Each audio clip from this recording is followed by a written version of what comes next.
Então, o que é literatura?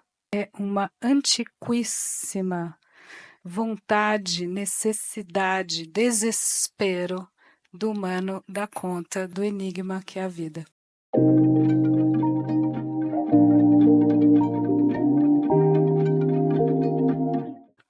Há uns 70 mil anos, não, 150 mil, 200 mil, a gente tem os sapiens, a gente sabe, e há 70 mil a gente sabe que eles têm o simbólico.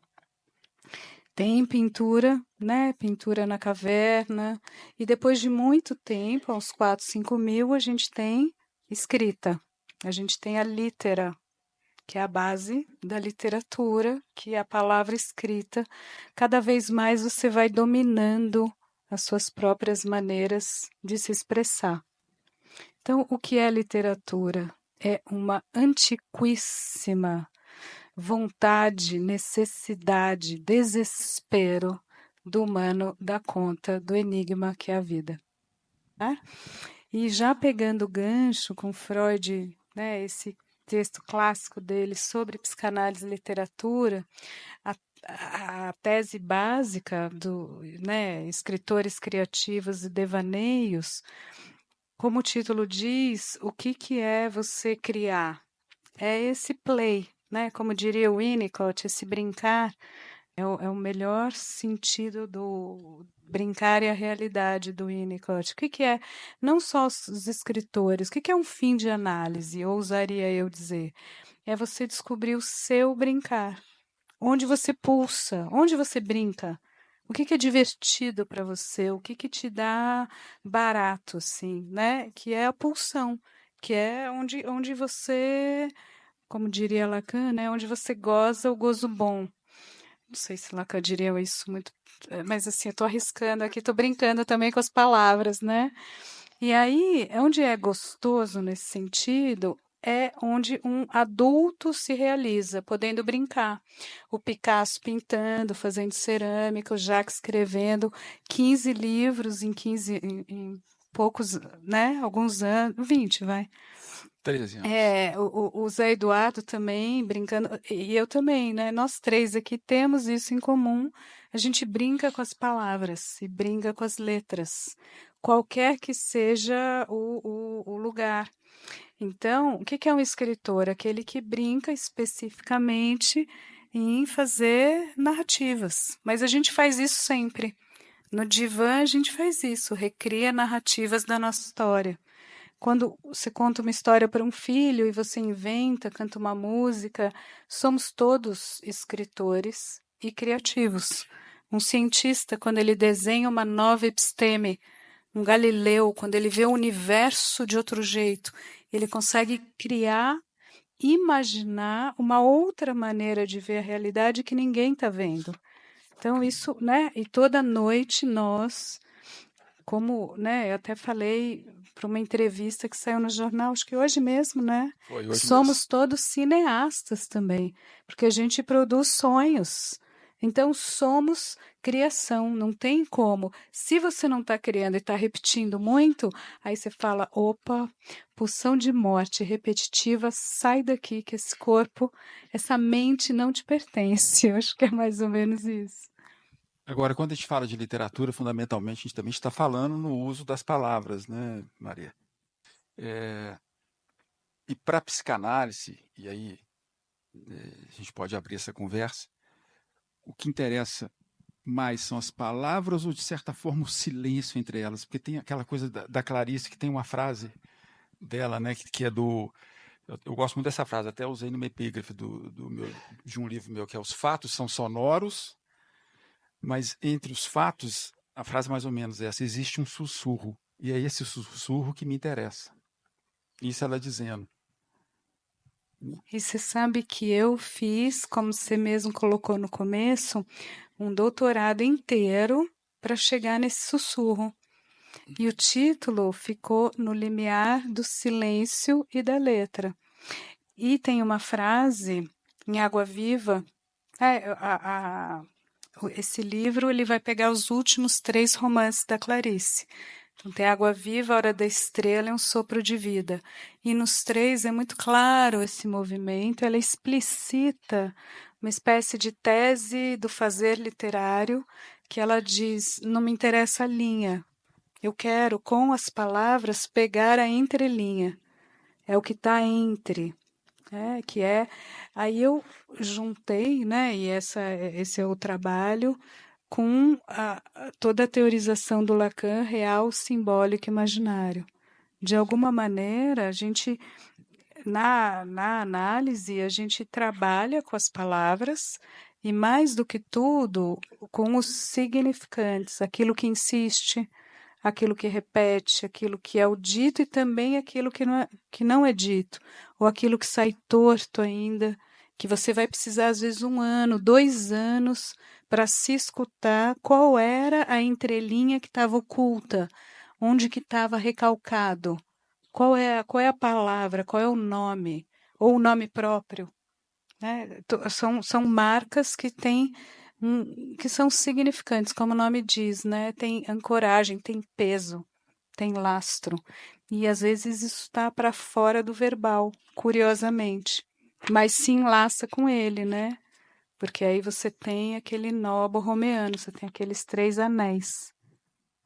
Vou trazer uma palavra aqui que é trauma, né? Que acho que é uma palavra. Claro, é um conceito freudiano clássico, mas esse silêncio, o que que é o trauma, né? É, claro, dá para fazer um curso de 1 ano aqui, mas basicamente você recebe um input de experiência, uma carga que você não consegue elaborar, que não tem ainda, então não é diretamente proporcional ao choque, porque muita gente que passou experiências muito difíceis, né, a guerra,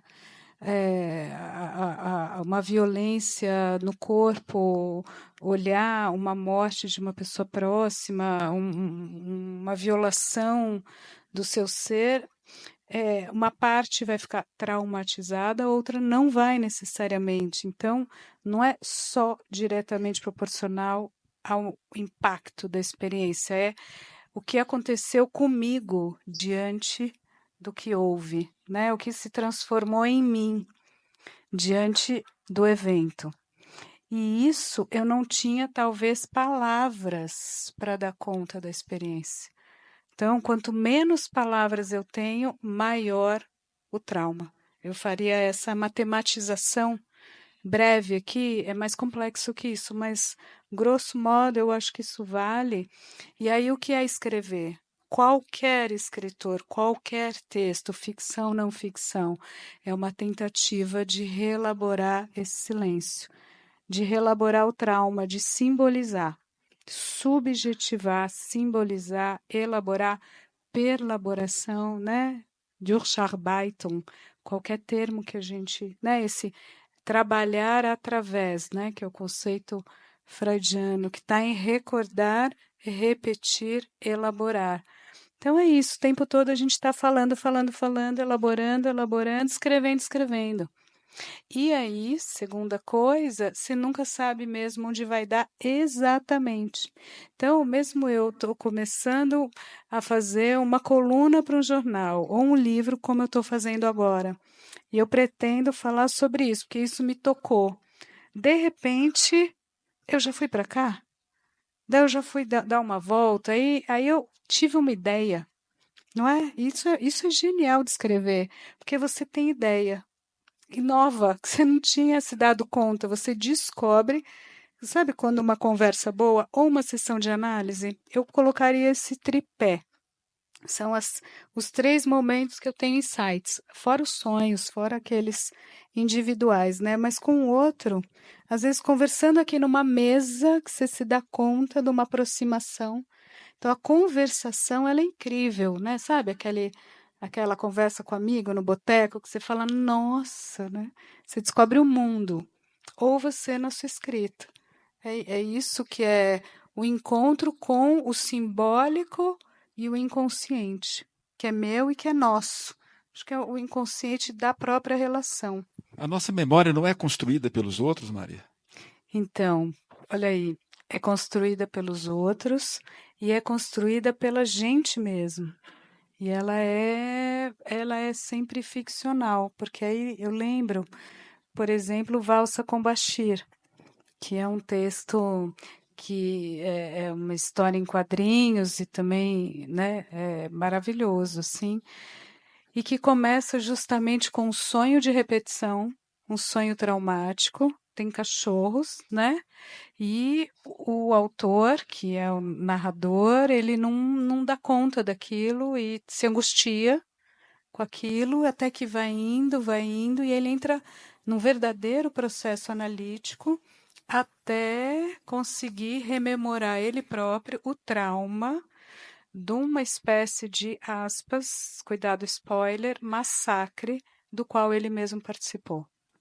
E que ele estava recalcando aquilo, aquela vivência. Então, por um lado, a gente oculta a nossa própria memória. Só que, né, o inconsciente tem seus traços, suas marcas, seus significantes, suas histórias, as ideias, né, as representações, Vorstellung, como diria o Freud, vem à tona. Então, isso é a não memória que está lá, que se o consciente não sabe, se o ego, o eu não sabe, quase não importa, porque você toca a sua vida baseado na memória inconsciente. Olha que conceito estranho. E, ao mesmo tempo, aquilo que você lembra, aquilo que você acha que aconteceu, em alguma medida, é a ficção que cada um de nós escreve continuamente para desenhar uma memória estável e construir, assim, um eu. Entende? A minha própria história, o meu próprio eu, ele é, em parte, colinhas ficcionais que eu vou traçando é, um caminho, um desenho, fazendo um amarrado, um edifício. E aí você vai, por exemplo, encontrar seu irmão, encontrar sua mãe, sua tia, seu pai, sua própria análise, e depois você fala, sabe aquele momento que você fala, nossa, eu passei 10 anos acreditando que tal coisa, sei lá, que eu era o filhinho predileto do meu pai, que me amava, que eu tinha essa carga de e na verdade, peraí, como é que é mesmo? O meu pai e tal, porque ele tinha uma outra família, um outro filho, sei lá o quê. Meu mundo caiu. Sabe quando o mundo da gente cai? E aí né, uma fissura num edifício, é uma ferida narcísica, é um golpe, é um trauma, é a síndrome do pânico, é a depressão, é um evento. É a seta de um trágico qualquer que desmorona um edifício. Que é isso? É você se dar conta da ficção que você tinha construído. Todo mundo aqui tem as suas, não te preocupa. Se você é um escritor, você faz um romance em cima disso, você faz uma descoberta, você faz uma teoria filosófica, você inventa alguma coisa. Tá Então a ótimo. memória é uma construção. A memória é, sem dúvida, também uma construção. E a não memória consciente também é vamos dizer, o arcabouço que sustenta a construção. Captou? A problemática, o tamanho do buraco.